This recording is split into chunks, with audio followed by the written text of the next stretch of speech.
माँ बाप की इज्जत क्या है मैं आपको सुनाने के लिए जा रहा हूँ। बचपन में जिस तरह हमारा पखाना धोया, मोहब्बत से धोया, मोहब्बत से धोया। जब वो बूढ़ा हो जाए, जब वो बीमार हो जाए, उसी मोहब्बत से हम पखाना धोने वाले बन जाएं। ये माँ बाप की इज्जत है। माँ बाप की नाफरमानी क्या है कि हम अपने माल से माँ बाप को महरूम कर रहे हैं। माँ बाप से मुलाकात नहीं है, सास ससुर को खुश कर रहे हैं, माँ बाप को रुला रहे हैं, माँ बाप को तेज निगाह से देख रहे हैं। ये माँ बाप की नाफरमानी है। माँ बाप की फरमाबरदारी क्या है कि बाप को कहते हैं अब्बा, माँ को कहते हैं अम्मी, प्यार से माँ को भी मुखातब करते हैं, प्यार से बाप को भी मुखातब करते हैं। जब बाप पुकारता है तो कहते हैं मैं हाजिर हूँ, जब माँ पुकारती है तो कहते हैं मैं हाजिर हूँ। ये फरमाबरदार बेटा है, ये माँ बाप की खिदमत है। अल्लाह के रसूल ने फरमाया ये बूढ़ा कौन है? का मेरा बाप है। का बाप की इज्जत जानते हो? का नहीं जानते। कहा कि इनसे आगे मत चलना, ये बाप की इज्जत है। इनसे पहले मत बैठना, ये बाप की इज्जत है।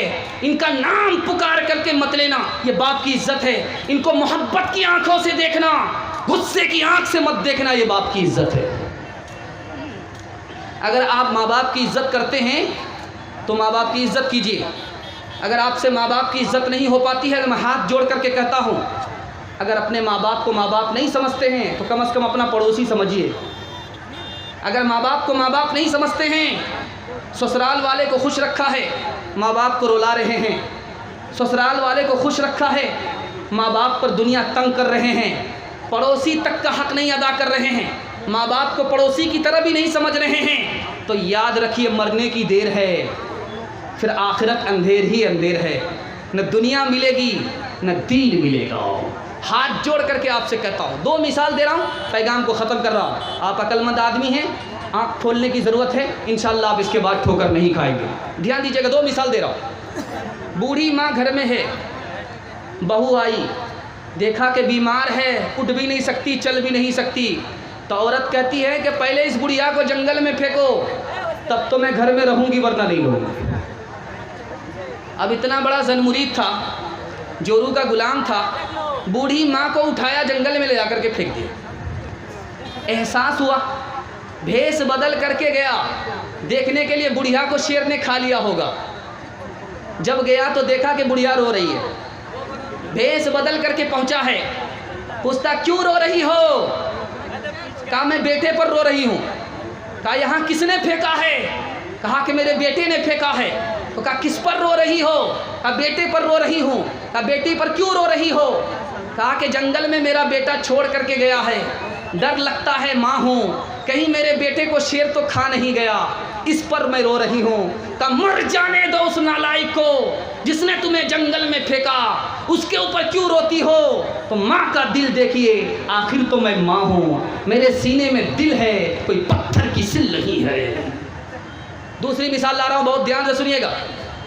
जवान बीवी है, शौहर बीमार पड़ा, बूढ़ी माँ है, बूढ़ी माँ भी खिदमत कर रही है, बीवी भी खिदमत कर रही है, माँ उकताती नहीं है, बीवी उकता गई। पूछने वाले ने कहा कि तुम्हारा शौहर कैसा है? कहा मरता भी नहीं है कि चैन मिल जाए ऐलान हो जाए, जीता भी नहीं है कि सुकून और इत्मीनान मिल जाए। वो अपने कान से सुन करके कहता है मेरी जवान बीवी मेरी खिदमत से, मेरे इलाज से घबरा गई, लेकिन मेरी बूढ़ी माँ मोहब्बत से मेरी खिदमत करती रही। कौन कहता है कि बीवी माँ के बराबर हो सकती है? न बराबर हो सकती है, न आगे बढ़ सकती है। माँ तो माँ होती है।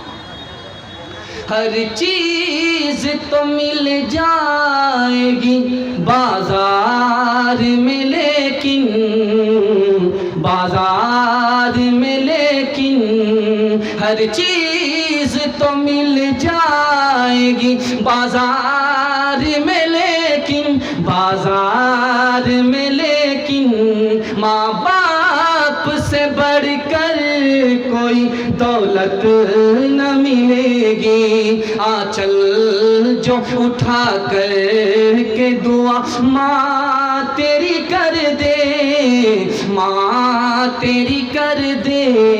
आंचल जो उठा कर के दुआ माँ तेरी कर दे, माँ तेरी कर दे।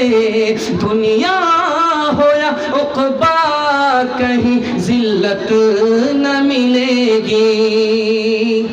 माँ बाप को रुलाएंगे, बीवी को खुश रखेंगे? हाथ उठाइए इंशाल्लाह। खैर, देखिए कैसे कैसे मजनू हाथ उठा रहे हैं, थोड़ा देख लीजिए, चैनल में सब कैद हो रहे हैं।